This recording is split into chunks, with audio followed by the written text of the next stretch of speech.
They have a suspect in custody in connection with the theft of 2 tamarin monkeys from the city zoo. 24-year-old Davian Irwin was arrested last night and charged with 6 counts of animal cruelty. The 2 monkeys were found in a closet in an abandoned home.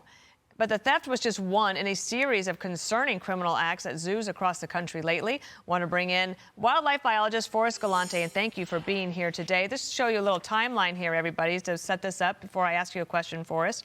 So January 13th, one of the clouded leopards was missing from its habitat. That was in Dallas. Then staffers at the same zoo saw that there was a cut in the fencing on January 13th. We found that on January 21st that zoo staffers found one of the vultures dead. In its enclosure is an endangered vulture. Squirrel monkeys then stolen from the Louisiana Zoo. And it goes on from there, as people can see, that even Denver was told to be on alert after these Dallas disappearances. Forrest, what do you think is going on? Are these things connected? Yeah, I believe they are, Dana. I think what's going on is somebody got away with it, in the beginning, at least until today. And that spurred this idea that you can walk into a zoo, which is typically a pretty low security facility, cut through a fence or hop over a railing and grab these animals, which is incredibly unfortunate because this isn't, stealing a Snickers bar. This is stealing a living life that doesn't deserve to be mistreated.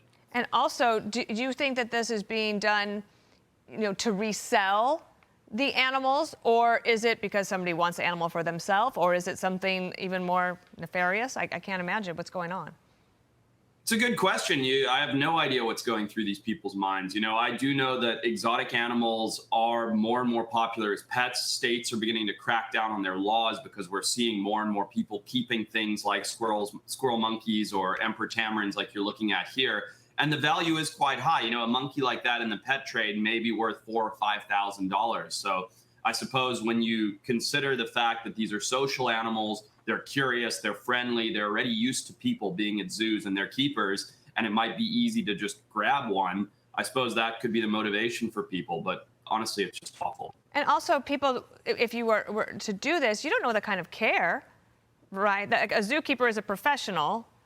That's, I think, a concern as well. These monkeys were found in a closet in an abandoned home. That is not a proper habitat.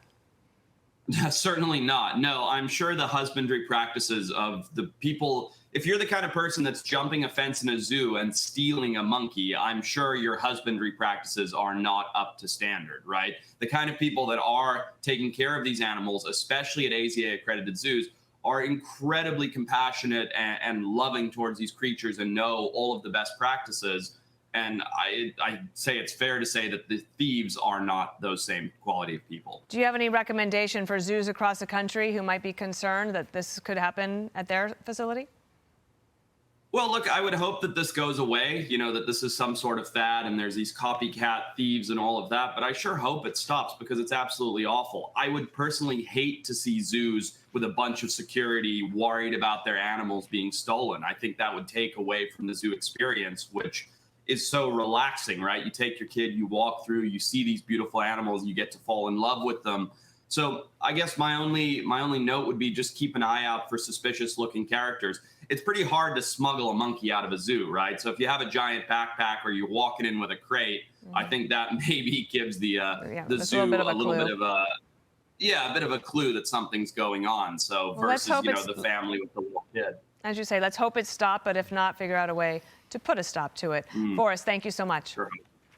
I'm Steve Ducey. I'm Brian Kilmeade. And I'm Ainsley Earhart. And click here to subscribe to the Fox News YouTube page to catch our hottest interviews and most compelling analysis.